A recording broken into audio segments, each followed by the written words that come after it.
வணக்கம்.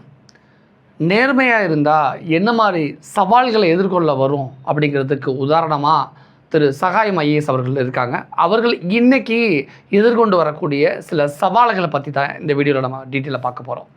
உண்மைக்கும் நேர்மைக்கும் பெயர் போன சகாயம் ஐஏஎஸ் சுடுகாட்டில் கட்டில் போட்டு படுத்து இயற்கை வளங்களை பாதுகாத்தவர். இந்தியாவிலேயே சொத்து விபரத்தை தாக்கல் செய்த முதல் ஐஏஎஸ் அதிகாரி. 1,00,000 கோடி முறைகேட்டை அம்பலப்படுத்தியவருக்கு ஒரு போலீஸ் பாதுகாப்பு கூட இல்லை. ஏன்? என்ன நடக்குது? தமிழக அரசுக்கு மனசு இல்லையா? இல்லை தமிழக அரசு பழிவாங்கும் நடவடிக்கையில் ஈடுபடுதா? அப்படி தமிழக அரசு பழிவாங்கும் நடவடிக்கையில் ஈடுபடுதுன்னா என்ன மோட்டிவ் திரு சகாயம் ஐஏஎஸ் கூட? ஏன் கேட்குறேன்னா, பத்திரிகையாளர்களுக்கு துப்பாக்கி ஏந்திய போலீஸ் பாதுகாப்பு வழங்கக்கூடிய தமிழக அரசு உயிருக்கு அச்சுறுத்தல் இருக்கக்கூடிய ஒரு ஐஏஎஸ் அதிகாரிக்கு ஏன் பாதுகாப்பு வழங்க மறுக்குது? என்ன நடந்துக்கிட்டு இருக்கு? இதை தான் இந்த வீடியோவில் டீட்டெயிலாக பார்க்க போகிறோம். வாங்க. லஞ்சம் தவிர்த்து நெஞ்சம் நிமிர்த்து அப்படிங்கிற வாசகத்துக்கு ஏற்ற மாதிரி தான், இந்த வேத மந்திரத்துக்கு ஏற்ற மாதிரி தான் திரு சகாயம் ஐஏஎஸ் தன்னுடைய வாழ்க்கையை அர்ப்பணித்து வாழ்ந்துக்கிட்டு இருக்கார். இந்த லஞ்சம் தவிர நெஞ்சம் நிமிர் அப்படிங்கிற வாசகமே திரு சகாயம் ஐஏஎஸுக்கான வார்த்தைகள் தான். அவருடைய புகைப்படத்துக்கு பின்னாடி அவர் மாவட்ட ஆட்சியராக இருந்தாலும் ஏதாவது டிபார்ட்மெண்ட்டோட டைரக்டராக இருந்தாலும் அவருடைய ஃபோட்டோவுக்கு பின்னாடி இந்த வாசகம் தான் இடம்பெறும்.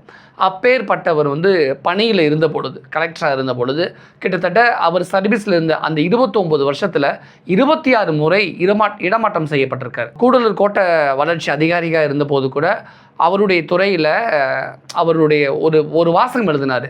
If you have power use it for the poor அப்படிங்கிற அந்த வாசகத்தை அவர் சகாயம் ஐஏஎஸ் எழுதினார். அதாவது, உனக்கு அதிகாரம் இருந்தால் அதை ஏழைகளுடைய மேம்பாட்டிற்காக பயன்படுத்து அப்படிங்கிற பொருள் தான் அது. இதுதான் அதோட அர்த்தம். இந்த வாசகத்தை அவர் எழுதுறத அப்படியே நின்றது கிடையாது. அப்படியே அவர் கைவிடலை. செயல்பாடு ஒன்று, பேச்சு ஒன்று அப்படி இல்லை. எழுத்து ஒன்று, செயல்பாடு ஒன்றா இல்லை. அவர் என்ன எழுதினாரோ அதுபடி தான் தன்னோட சர்வீஸில் இருந்த 29 வருஷமும் திரு சகாயம் ஐஏஎஸ் அது தன்னுடைய செயல்கள் மூலமாக செய்து காமிச்சார். இந்த சூழலை தான் சகாயம் சந்தித்த சவால்கள் என்னென்ன அப்படின்னு கொஞ்சம் டீட்டெயிலாக பார்த்துட்டு, கடைசியில் தமிழ்நாடு அரசு ஏன் சகாயம் ஐஏஎஸோடு முரண்பட்டு நிற்குது அப்படிங்கிற விஷயத்தையும் நம்ம அலசி ஆராய்ஞ்சிடலாம். திரு சகாயம் ஐஏஎஸ் காஞ்சிபுரத்தில் டிஆர்ஓவாக இருந்த பொழுது பெப்சி குளிர்பானத்தில் அழுக்கு படலம் இருந்ததாக எழுந்த புகார் காரணமாக தொடர்ந்து அது மாதிரி புகார் வந்துக்கிட்டே இருக்குது. இந்த சூழலில் இந்த புகாருக்கு எதிரான அந்த புகார் தொடர்பான ஆதாரங்களை திரட்டி அதிரடியாக அந்த ஆலையை மூட செய்தார். பெப்சி ஆலையை மூட செய்தார்.